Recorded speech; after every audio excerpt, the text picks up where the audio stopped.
Soup.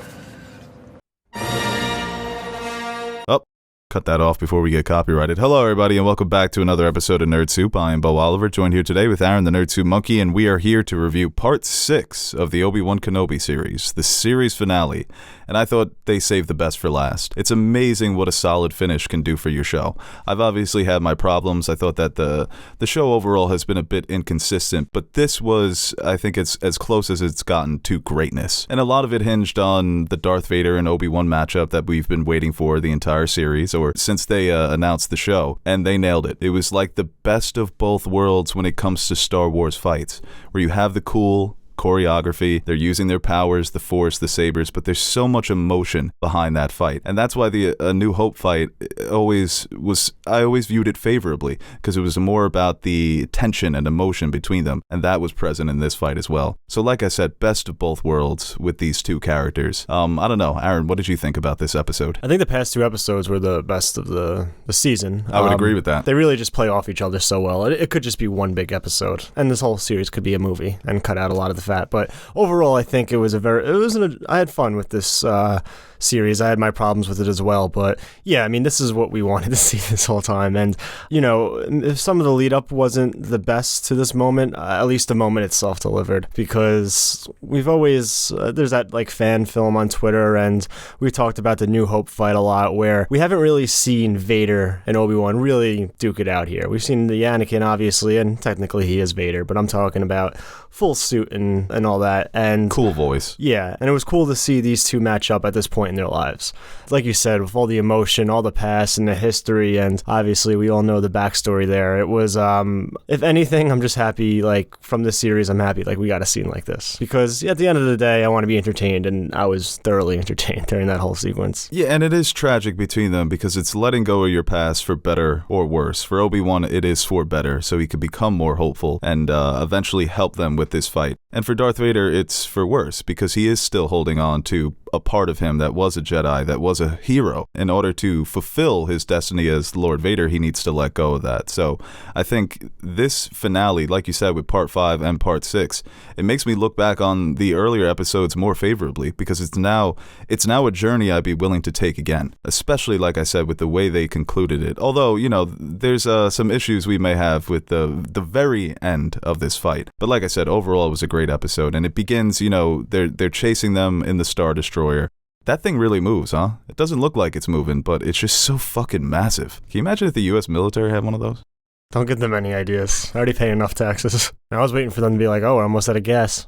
Last Jedi sequel. Right. Now that's canon. We have to factor in gas. Well, you know, gas is high these days, so. Yeah. They have stickers at the gas stations of Vader. I did that, pointing at the price. Right.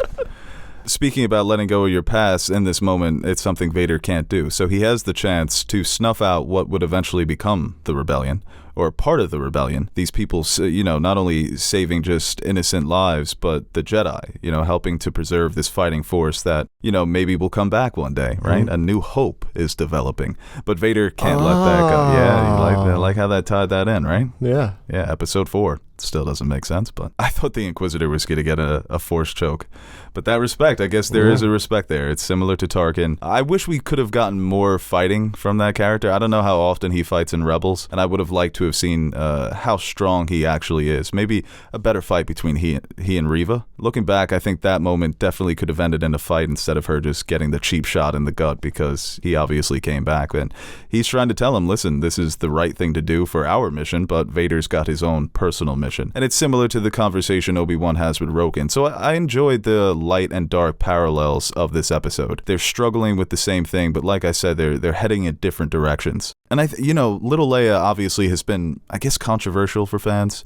Yeah. Some people have appreciated the fact that they incorporated Leia. Other people haven't really enjoyed what they've done with that character. I don't know if it's the acting or the writing, but the moments between Obi-Wan and Leia in this episode really hit for me. Yeah, but the more like their connection grows, the more I gotta like think back on A New Hope. And next time I watch it, I'm just gonna be like, you don't know him. Well, now it's when she's comforting Luke. Yeah. Luke should be comforting her because she went on this great adventure Luke with him. has the moment when he runs out to, when he sees Ben and Darth Vader. Everyone else is like, Luke, come on. I feel like that, like she should be, it's stupid. And like, she should look I over can make like, those leaps in my mind now. But now it's going to make me, every time I watch New Hope, it's like, yo, Leia fucks with him more than you, Luke. Yeah, like, right, yeah. Maybe she's just got bigger cojones. It's like, you met him a week ago. This is war. People die in war, Luke. They went on an adventure. And yeah, you could, obviously Leia, seasoned in her role now, knows the sacrifices that must be made and all that. Luke is still new to it. It's just going to be an interesting little wrinkle to add to A New Hope. And I haven't watched it yet, obviously, since watching the series, so maybe it adds some things. What did you think about the setting where they sat down to have their confrontation? It didn't really pop off for it. Like, it wasn't like Mustafar, obviously, with all the environmental background and colors and the reds and the shadows. But I kind of liked it. It was kind of more of like a grim type of atmosphere. Yeah. When they finally, and it obviously in those type of, and with like the lighting and the setting, I think the lightsabers really popped, and you could see the reflections. There's a great shot of seeing the reflections of the lightsaber clashing in Darth Vader's mask. So like, I think it allowed for that to really pop. And for the fight itself, I thought it was actually pretty well done. It's like the smoothest we've ever seen Vader. Even with that Reva fight, he was still a little bit more of the stoic Vader. He wasn't really, I don't think, going full out. But this one, I think, this is like the first time, except for maybe some of the animations and fan films that we've seen, that we've got to see live action Vader, swinging around a little. I thought such a great little detail about this episode is when they are pursuing Obi-Wan, and it feels like Vader's shaking, right? It looked like that. I don't know if it was the camera, but under the mask, he seems to be rocking back and forth. And then I think he brought that emotion to that fight. I was going to say, this episode, I don't know if this is like a hot take. I think this was the best voice, the most emotion I've ever felt from Vader's voice under the mask. It felt like Anakin talking through a voice modifier. Mm-hmm. Because the way James Earl Jones talks, Obi-Wan, he's got his own style of speaking, but I thought they did a really good job of making it match a younger Anakin, a Revenge of the Sith Anakin, things that he would say, and the delivery there. I mean, when, this is skipping ahead, but when they did the voice mashup, I thought that was great. Kind of reminded me of some of the leaked concept art for Anakin's Force Ghosts in the sequel trilogy. Yeah. Not only that, when they played with the voice too, obviously he had more emotion come out, and obviously you can see some eye movement and a little bit of the face that helps convey some of that emotion too. But even when he's talking to Obi-Wan, when he has the full mask on, before any of that happens, you can still see there's a little hint of inflection that you normally don't get from, like you said, the stoic Darth Vader. Yeah, definitely. It's a little Annie coming out in that performance there. And at first, Vader is giving him the work. Obviously, they're using the structures against each other. Once you see the setting, you know that they're going to use the Force. And he's impressed by Obi-Wan. He sees that his power has come back, but Obi-Wan is still a Jedi, and that's something that now Sith Darth Vader considers a weakness, and he just gives him the Spider-Man treatment. Just throws rocks on him. Never fails. I'm a sucker for when they stop the lightsaber with the Force. Great move. Just people so always cooler. talked about why don't they do that more, and now they're starting to incorporate that. And people are going to, like you said in the last review, Luke shouldn't have been able to fight with Vader. But it's cool. I don't mind that this took place before the movies, and they're doing things with the Force that we never ever saw in the movies. They're becoming more and more like superheroes, and that's something that was also, people had problems with it in the prequels. I don't mind it. You gotta find ways to keep people on their toes, especially when you keep rehashing this era of Star Wars. Yeah. So maybe Vader, after this fight, he wasn't as strong as he once was. I think this is a very powerful Vader. He's powerful in the original movies, but he's a bit younger. He's got a more of a pep in his step, and that definitely shows. Yeah, that's my only issue with the fight is I think Obi-Wan, they should have found a more creative way for Obi-Wan to best him, especially when we saw the flashback where he kind of uses his anger and his need to prove that he's better than Obi-Wan against him and eventually defeat Anakin. This one, I felt like it was more just Obi-Wan just bested him in a straight up 1-to-1. Yeah, they tried not to... saying maybe, like, I don't want to be like, well, Obi-Wan shouldn't be able to defeat Anakin or Vader at this point in their careers, like, stuff like that, whatever. More so just how it fit what they set up for the story. And kind of, yeah, I mean, he's been cut off of the Force for how many years, and he hasn't really been able to train, so maybe something using his knowledge of Anakin against him. But does that kind of erase him not being Anakin anymore? I don't know, but... Right, and they did that in Part 5, so I guess for people that get a little frustrated with Star Wars just being about laser swords and the Force, you can incorporate some of those more cerebral fighting styles where, like Obi-Wan says, it's not about having a weapon, it's about outthinking your opponent and being on the defensive and using their weaknesses against them. But here, I guess it's about Obi-Wan regaining his hope, getting back into the fight, thinking about Luke, thinking about Leia, thinking about what he still needs to do, and that's why he's able to push away the rocks and get back into it. Yo, they gotta stop leaving people alive. They gotta stop leaving people alive. But Yoda,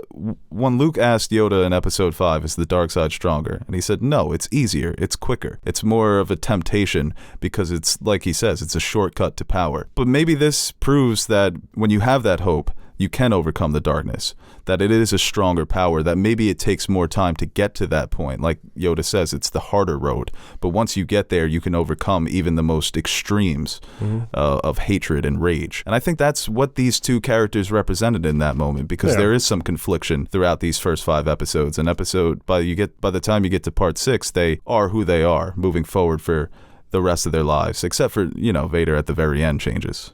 Hop back on the Jedi bandwagon when he saw them winning chips again. Saw the young talent they were drafting. Pulling LeBron move.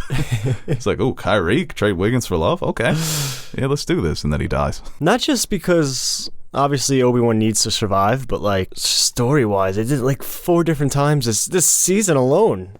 Of this television, they just leave people alive, and then they're surprised when they're still alive. Right, and I don't know, maybe somebody is going to give some philosophical answer as to why Obi-Wan left him alive, but at the end of the day, he's still... No. Darth Vader to Obi-Wan too when he leaves. You didn't think Vader thought he just killed him? Double check. Double tap. He was smashing rocks on him. I guess maybe if you don't hear a squish. Yeah, maybe sense or something, I don't know. They're not good at using their Force to sense things. Even Reva. Yeah. Gets caught off guard by Uncle... I keep wanting to call him Uncle Ben. By Uncle Owen and Aunt Beru. Yo, Beru's got it up. But Obi-Wan... So we can argue with Obi-Wan, right? And even before that, when he bests him, I thought that was, like we talked about with the voice modulation, we get to see half of his face. Obviously a great parallel to when he fought Ahsoka. Although I think in the animated series, more Anakin creeped out than in this moment. But I kind of liked how this moment was better because this was fucking scary. Yeah. Even before getting to this moment, obviously Obi-Wan reemerges and he just starts piecing him up. When he lifted all those rocks, going back to what I said, I don't care Confirmed that Rey in is a 10 Kenobi. years Obi-Wan couldn't do any of this. I just like the fact that they did it here. And in the moment, I was so hyped up. Vader makes you feel so conflicted because he's so cool, so you almost want to root for him, but then you remember, then you see his gross face and you're like, ew. Right, yeah, and then you realize, you see the things that he does, how willing he is to kill innocents, and you realize, yeah, he's fucking hard. Yeah, right, he's even better. But it's like Rogue One, where he shows up, it's like cheering for a space dictator. Like, yeah, Vader's there to murder all the good guys you've been rooting for all movie. Yeah, but it was sick. Yeah, well, sick. So that's why the feelings that you have towards Vader are always so complex, but at the end of the day, you get so much enjoyment out of this character, whether he's giving the beatings or getting a beating. And he continues to be, obviously, the best part of this show, the best part of Star Wars. I had a feeling Obi-Wan was going to lick him up here, because they had to establish he's still a learner, yeah. Obi's the master, and he showed him here. And like you said, the choreography was very clean throughout this fight. And when he does start to break his machinery and cuts open the mask, Darth Vader's wheezing, and then you see his face, and Obi-Wan, he lets out the Anakin. But it's not Anakin. No. It's Vader. And now this is what Obi-Wan needed to hear in order to let go of his past. And I thought, man, I felt tears welling up in my eyes. Because with Anakin, he is such a fucking mess. And it's not only on the outside, it's on the inside. But his delivery there, I will never criticize Hayden Christensen for Attack of the Clones, because he fucking brought it, man. And it was in the face. Ooh, he was scary. He was nasty to look at. But like I said, it was just so, it made me feel so uncomfortable and very, very sad for these two characters. Yeah, and again, with the setting, the illumination of the blue and the red on his other face, on his half-revealed face. And he kind of like seemed, like at first, obviously, he's a little like defeated and little, but once he starts talking to Obi-Wan, he starts to get like some of that like swagger back. He was manic almost. Yeah. It kind of reminded me of Homelander, where you are not responsible for this. I killed Darth Vader before you were even in the picture. By the time we were on Mustafar, I was already Vader, and he was gone. The way that they incorporated both of their voices, where Hayden would start a sentence, James Earl Jones would finish it, that was amazing. That was so well done. It sounded so fucking creepy. And for Obi-Wan to experience that, you know, it's just been a trauma fest for this guy for the last 10 years, and this is the final nail on the coffin. And about him leaving him alive. Okay. No, it's not the Jedi way, right? But you indirectly caused one genocide, and now I think I'm going to say Obi-Wan directly caused the genocide. 2 chances to snuff it out. Don't kill Hitler once, shame on me. Shame on Hitler. Don't kill Hitler twice, shame on you. I think that's how it goes, right? Right. Well, people always say, would you kill baby Hitler? He won't kill adult Hitler. No, he decided not to. And as it pertains to the philosophy of the Jedi, the light and dark, I don't know if there's an Jedi's answer. gone stupid. We established that. Almost the Jedi, even more so, directly caused this. Yeah, I mean, I've seen Yoda murder people. Anakin obviously killed Count Dooku. Do it. But obviously Palpatine was giving him the push there. Mm. Yeah, maybe Qui-Gon should have showed up and was like, do it. Snuff this out. This is actually my mistake. I'm the one who brought him to you guys. Do it.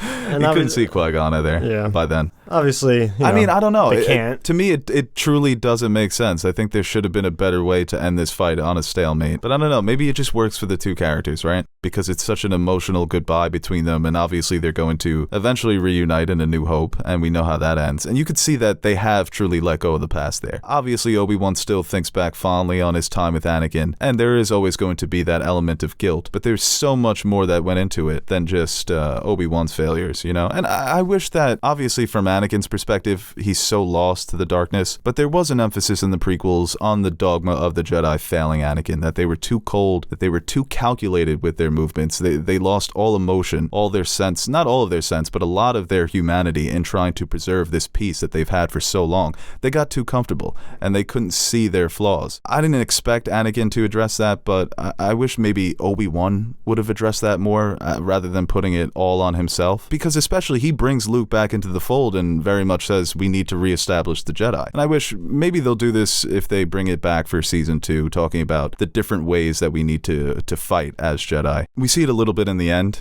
when he tells Owen, listen, he just needs to be a boy. Let the future play out. His destiny will come to pass regardless. And that seems to be the better option. And that's something that they've also touched on in some of the other media. Going back to the moment with Anakin, you know, putting all the blame on himself. It is just so heartbreaking for that character. I think it's such a great moment in Vader's history. So the fact that Obi-Wan doesn't kill him, I mean, it's a little stupid. It's a little silly, but I'm just so satisfied with the moment they had together. It lived up to the hype. When she said rematch of the century, the fighting was good, but the emotion behind it was even better. Alright guys, now before we get to the second half of this review, I want to give a quick shout out to our sponsor, and that would be Smile Brilliant. Anyone who suffers from grinding in their sleep will tell you just how uncomfortable and painful it can be, myself included. But after using one of Smile Brilliant's custom-fitted night guards, you'll be able to sleep comfortably through the night without worrying about the potential damage of grinding in your sleep. Preventing the damage to your teeth is much easier and less expensive than seeking a cure, and if you're one of the 40 million Americans damaging their teeth because of night grinding, head on over to smilebrilliant.com and use our promo code NERDSOUP at checkout for 20% off all products. And while you're there, you can check out the other products they offer to promote dental health and safety. And remember, use our promo code NERDSOUP for 20% off all purchases. You can find the link to their website in our description box below, so don't wait, hit the link, and take care of your teeth. And you know, not to get too hung up on Obi-Wan vs. Darth Vader, but I thought Reva's ending was also very satisfying. Yeah, I mean, obviously, I was more interested in the Vader and Obi-Wan stuff, so when they kind of cut and split that up a little bit, I was kind of like... I hate when movies do that, man. Modern movies love doing that. Get back to the good stuff. The fight we want to see, and they're like, let's cut to something else. That's not a Star Wars problem. That's just a modern blockbuster problem. They're always cutting away from things that we want to see. But, I mean, the whole Reva versus Uncle Owen and Aunt Beru... It was silly. It was definitely silly. But it was more so about the peace that she now feels in the end, showing mercy to Luke, not taking his life, because that's not justice. And I think she learns that through the passion and the love that Uncle Owen and Beru have for him, and remembering the love that she had from her family. This isn't going to make her feel better. She's just going to do to other people what Vader did to her. And when she looks down at Luke and she sees herself, that was such an impactful moment. And especially the moment she has there at the end with Obi-Wan. Yeah. And you called it. Can't kill Reva because we got to give her the spinoff. You know she's coming back. Yep. I don't know if it's going to be a video game or one of these other shows. But that's the thing with Star Wars, is now she can appear in anything post this Obi-Wan series, right? Yep. So she pops up in Mandalorian and they age her up a bit. It makes sense. But I thought she ended up being one of the better, after Vader, I think she's actually the best character of the show now. Like I said, I didn't love her in the first half. Learning more about her ambitions and her goals has made her a very sympathetic and a very interesting, complex Star Wars character, and I appreciated everything they did with her. I love the revenge story. I'm a sucker for that shit. No, yeah, I thought it was a nice setting for her, and yeah, they're definitely we'll see her again in some capacity, just like I think we'll see some of the other characters we met along the way. O'Shea Jackson Jr. probably. I wonder if Kumail comes back. Maybe not. I feel like that was just a nice little bit role for him. Safdie's definitely not coming back. But yeah, for her character... Force Ghost? Broken neck. Come on, man. What the fuck? I asked you for help, and then you said no, and then 20 minutes later, you're helping somebody else. Yeah, I wonder how she, I guess she, healed up pretty quick from that stab. Again, Vader just kills her, then none of this happens, but, I guess there's just mercy now in Star Wars. But, yeah. I think it's a bit lazy. Yeah. People have been criticizing me for nitpicking, but I think in other stories, those characters are gonna die. When you have Reva like that on her knees with the baddest motherfucker in the galaxy, this he just killed an innocent kid. He snapped his neck for no reason. The kid was no threat to him whatsoever. But this character who has the Force, who has lightsabers, who has all this insider knowledge, it's not only the fact that she's powerful, she just worked under you for years. And I know that there was an element of you manipulating her, keep her close but not too close. But come on, bro. Yeah. It's just bad business. Bad governing. Is there just an Inquisitor lightsaber in Tatooine under the sand next to the ones Rey put there? That would be pretty fresh. She kind of just leaves it there. Right. No, now they're going to digitally add it in Rise of Skywalker. Is it in the back? Yeah. Or no, the old lady, that ex-Rey, what her name is, she has it. She has it. Yeah. Or Jawa. It's just a bug zapper. But I think for a character that she was controversial for horrible reasons when the show first debuted. But right. I think a lot of people were frustrated with her character from a storytelling standpoint. You know, going back to what I said in the beginning of the review, a great ending can do so much for a show. It's given it so much rewatchability because I want to go back and experience these moments with Obi-Wan again. And same thing with Reva, because I think you have to view her character in a totally different light now. Yeah. That makes the show better. And I think this was her best performance, especially the emotional payoff at the end. I think she's been great. Along with the dialogue. I feel like in the beginning it took me, I don't know if Moses Ingram herself had problems with conveying rage. I think it was just this new character coming in and not knowing where that's coming from that might have made something feel a little bit off. But yeah, as the story developed, and that's the problem with series trying to critique characters or critique stories on an episode by episode basis. Sometimes something happens in the very next episode that debunks everything you've thought or everything that you've all the notions that you had about a certain plot or character. So, yeah, now that you get the full picture and looking back, knowing where she came from and where all that rage stemmed from and that revenge story and why and how personal it was to her, you can look back at that on a rewatch or maybe just in hindsight kind of know where that's coming from. And seeing the way it all played out to this moment, it makes sense that she would have that moment of reflection where she realizes kind of what she was doing and the wrong path she went down. Right. I'm happy to have taken this journey. Because when you have a show that is hiding things from the audience and you get those reveals, sometimes they don't necessarily pay off in the long run. Maybe they're cool in the moment, but it eventually wears off because having that knowledge almost takes away from going back and rewatching the show. But now having this knowledge, like I said, it makes you want to go back and retake that journey and try and pick up on some little things, little details and moments that really paint the picture for what's going to come or gradually paint the picture for what's going to come. Yeah, and I think the way they staggered the story and left that reveal. I think if it was opposite, if like right from the beginning we saw her as a youngling, then when she comes out, like you're like, oh, I get it. I know why you're mad. And the other thing, it's kind of like, well, what connection does she have to Obi-Wan? And then as it's, it's just a different way of storytelling that I think. Now you can get the both ways, because Yeah. we got to experience it the first way.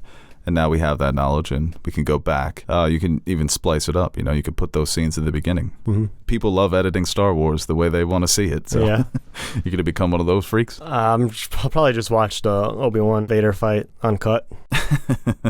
Right. They definitely need to put that on YouTube immediately. No cuts to Aunt Beru and Uncle Owen. I love them. Gadded. That was a brilliant casting back in 2005, right? Joel Edgerton, one of the most, I think, underrated actors of his generation. He's just good in everything he's in. I don't know who plays Beru, but she was solid too. Yeah. I could definitely see them aging into those crispy, burnt corpses in 10 years. Yes, definitely. And even the kid that got to play Luke, I was like, oh, he kind of has that same stupid face that Mark Hamill had in A New Hope, right? He looks like a kid from the sticks. Yeah.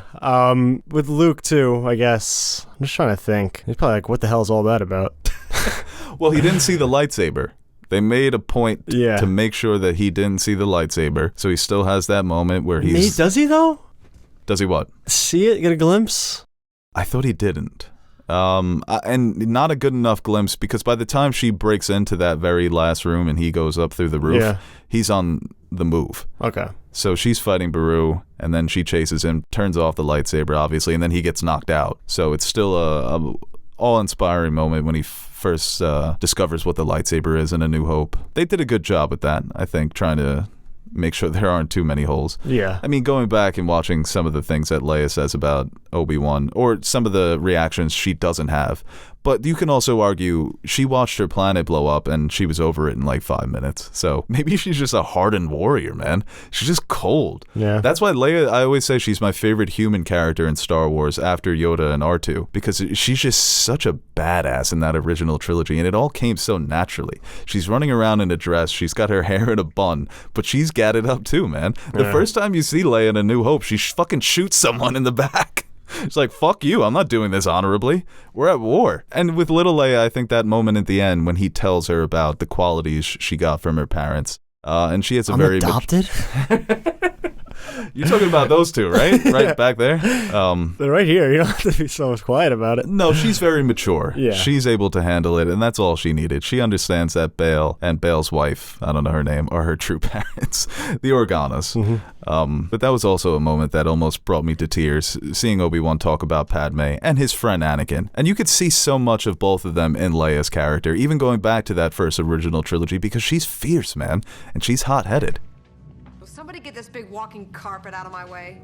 And even the moment in the end where Leia's finally accepting her role as a leader on Alderaan. I wouldn't mind seeing this actress come back for a Leia show, because I think some of the best extended universe stuff they've done has concerned Leia's role on Alderaan, learning to be a leader, learning to be a fighter, and really starting this rebellion with her father, and really poking at her father and trying to get him to allow her to fight. I wouldn't mind a series that gets into the politics of Alderaan leading up into the rebellion. In one breath I'm complaining that they can't leave this era of Star Wars alone. In the next breath I'm like, I want to see a little Leia show. But, she puts on the holster that she got from Tala, and you could see the budding warrior in these moments. Yeah, I thought that was a funny thing too, when he's like, oh, it's empty. Or she's like, it's empty. It's like, yeah, you're 10. I'm not going to give you a blaster. Yeah, you're a child. And that goodbye was very sweet as well. Mm-hmm. You could see why she named Kylo Ren Ben, and then he really honored that legacy. That makes more sense now. Yeah, it does make more sense. And she even calls him Obi-Wan there. So that was very sweet. That was a nice little touch. What did you think about Hello There? Hello there. I didn't like it. No, I sarcastically by myself at 7 a.m. was like, he said the thing. I said it out loud and started clapping. That is the Leo meme personified. It is what it is. Final line of the series. Oh no, well, he has the moment with Qui-Gon. Mm-hmm. Spoilers. Liam Neeson, man, still looks good for his age. Yeah. I love the idea of not being able to see the Force ghosts if you're not tapped in to the Force. But it's not only that, it's if you don't have a sense of hope. So in order for him to communicate with Qui-Gon, he needs to be on this path. And it's a metaphorical path, but it's a nice idea that they incorporated into the lore of Star Wars. It answers my first thing that popped into my head is, how come Luke can see Obi-Wan so quickly? It's, because Luke's just full optimistic, ready to take on the Empire. He's just packed to the brim with hope. So it takes no effort. But for Obi-Wan, he needed to learn this throughout the series. I just thought Tatooine has terrible Wi-Fi. Qui-Gon couldn't connect. Yeah. He's like, your health insurance doesn't cover Force Ghost visits, so you have to go and talk to the Jedi about that. But yeah, bringing Liam Neeson back, I thought that was... It's always... I'm a sucker for shit like that, man. It's like, I haven't seen him since episode 1. And I feel like he's always the forgotten. I mean, we had his voice in Rise of Skywalker. And he was in Clone Wars. Sure. Similar thing. Yeah. So it's not like this isn't the first time Obi-Wan's communicated with him in Force Ghost form. Yeah. So like I said, it adds to the lore there that he needed to regain. That's right. I forgot about the Clone Wars. Yeah. Liam Neeson says no to nothing. He will do anything for a paycheck. Yep. Based on his filmography of the last 10 years. And, it's like they brought it up in the pitch board. Like, I think we can get Liam Neeson back. It's like, yeah, it's a struggle. It got quiet, and they all just burst out laughing. Like, next we're gonna... You think we can get Samuel Jackson back for Mace Windu? It's gonna be tough. That would have been actually great. I would have loved that. And also, Ian McDiarmid, fucking liar. I knew he was going to show up. Come on. You have the opportunity to bring back Palp. They bring back Palp when there's no opportunity. Yeah. Literally. Yeah, so they don't give a fuck. Nice little conversation. A lot of, like I said... If it wasn't for Rise of Skywalker, I think I would have liked this moment a lot more. Because the whole thing, when he came back, I'm like, wow, Palpatine returns. Somehow, Palpatine found my number on Mustafar. Thought I blocked you. I mean, that was just a cool moment, seeing Vader interact with Palpatine again. I think a lot of the plot holes not plot holes, but things we question or make jokes about. It's like, well, Vader just gave up, this 10-year span, just gave up at Obi-Wan. But I kind of like how they kind of tie that in to it being, no, you're not, why do you care what Anakin would think about? Like, Obi-Wan means nothing to Vader. Right, yeah, Palpatine challenges him there a bit. Why would Anakin care about that if you're supposed to be Vader? And Vader... No, I don't care.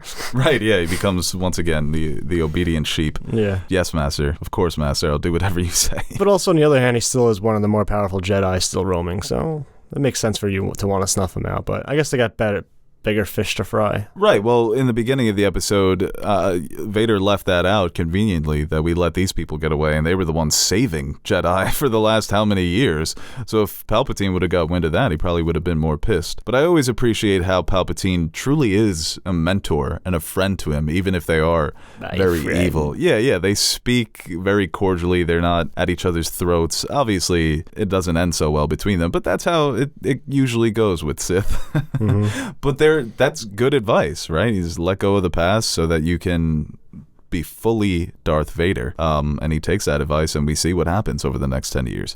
And it is the presence of Luke Skywalker, another family member, somebody who is something from his past, that brings him back to all of those complex and all of those conflicted emotions that he's feeling, where he is being pulled in these different directions. And Luke Skywalker is the one to finally bring him back to the good side. But yeah, he cuts himself off from those feelings of Anakin Skywalker here in the end. And you get that shot of him on his throne on Mustafar. Everything about this character is just always tragic, because you love him as a villain, the design is cool, you love him when he's fighting, but you know what's happened to him. And like I said, this has really done so much for my perception of the prequels, where I'm not going to be frustrated by some of the lines of the acting in Attack of the Clones, or even some spots in Revenge of the Sith, because this was just the perfect mixture of the old Anakin and Darth Vader. I think it's what a lot of people wanted to see out of a Revenge of the Sith. Until you watch Attack of the Clones again, and you're like, this is fucking terrible. You know what? I want to revisit that movie. I'm going to desperately try for a half a star somewhere. I think I've got it at like 1.5 stars on Letterboxd. Bump that to 2? I'm going to try and find something to bump it to 2 with a fucking magnifying glass. Working on my Sherlock Holmes. Alright guys, that is it for our Obi-Wan Kenobi series review. We will be back probably with a recap of this series. Maybe we'll bring on Teddy. I know he was a bigger fan of this show than we were, so I know people are itching to hear his thoughts. Why are you laughing about that? Just picturing the listener at home literally itching for Teddy's thoughts. Itching. Like Dave Chappelle.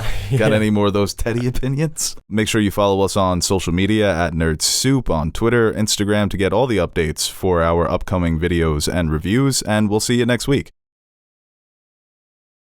Damn, we were making some good points in that video. Hey guys, Aaron the NerdSoup Monkey here. Before we end this video, I want to give a quick shout out to our Patreon supporters. What can I say about you guys that I haven't already said about myself? You are the most important part of the channel and the main reason we keep going strong. Like Beau says, you keep the lights on in the fridge so the fridge is full. Or something like that. So, from everyone here at NerdSoup, I'd like to thank you guys for your continued support. If you're interested in joining the ranks of our patron supporters, head over to patreon.com/nerdsoup and check out the rewards we offer to our patrons. We recently dropped some new stickers for you guys to check out, or you could choose a tier that will allow you to select a movie, show, or video game for us to review. We've got a full slate of fan-suggested reviews coming your way, and we're really excited about the chance to review some of those movies and shows. We've also got t-shirts, mugs, behind-the-scenes videos showing how we bring our videos to life. And once again, thank you to all our Patreon pledgers who have been supporting us throughout the years. Without you, we wouldn't be able to convert all your pledges into cryptocurrency, so thank you from my future self for making us rich.